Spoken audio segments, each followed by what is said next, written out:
You're not going to hear this from anybody else, so listen up. I've been studying marriage, reading about marriage, talking about marriage, and writing about it, and even coaching couples for 15 years. And I just feel like I'm starting to break through and understand this stuff.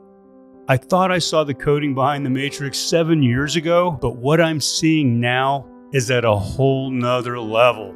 Now, here's 3 conclusions, 3 insights, if you will, that I've come to after 36 years of marriage and 15 years of studying and researching this subject. Number 1, men and women often go into marriage with vastly different expectations. I mean, when we take our vows, those promises that we made in the very beginning, we make a lot of assumptions that are never really talked about.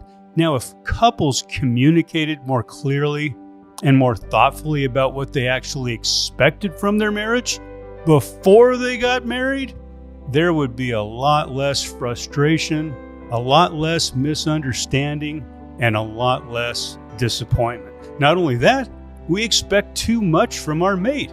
I mean, for goodness sake, a lot of the expectations that we have from our mate are needs that historically were met by a whole community or entire village.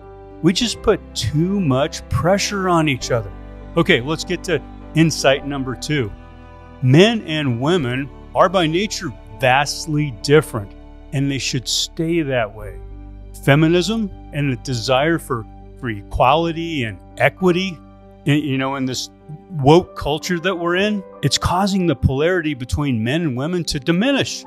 And that equates to a loss of attraction, and it causes a lot of, incessant frustration and anger and resentment and disappointment in relationships. Now, the first and best thing that I think we can do is to honor our masculine and feminine differences and stop trying to conform each other to an unnatural standard that diminishes the best qualities that we each bring to the table. Now, another way of saying this is that we need to start being ourselves, and acknowledge that we've deviated from what's optimal. And what is optimal is that men and women fill roles that they're physically, mentally, and emotionally naturally good at. This isn't about equality, and it's not about equity. It's about what provides an optimal environment for couples that enables them to thrive as a couple, to thrive as parents, and to thrive as contributors to their community. Okay, there's a third conclusion, and that is that marriage is the biggest opportunity that you have to realize your human potential. There is no other environment that will compel you to grow and expand and evolve as a human being than marriage. You know what I'm talking about. I mean, when we fell in love with our mate, it was kind of, in the beginning, kind of accident, kind of fate. It was instinct, right place and right time kind of stuff. Well, our instincts took over, and we just felt compelled to do everything right? The right things just seemed to come natural, and we tended to avoid the things that would, disrupt our ability to attract and keep this person. We saw our potential mate through rose-colored glasses, and we consciously and unconsciously, we altered our behaviors to win them over.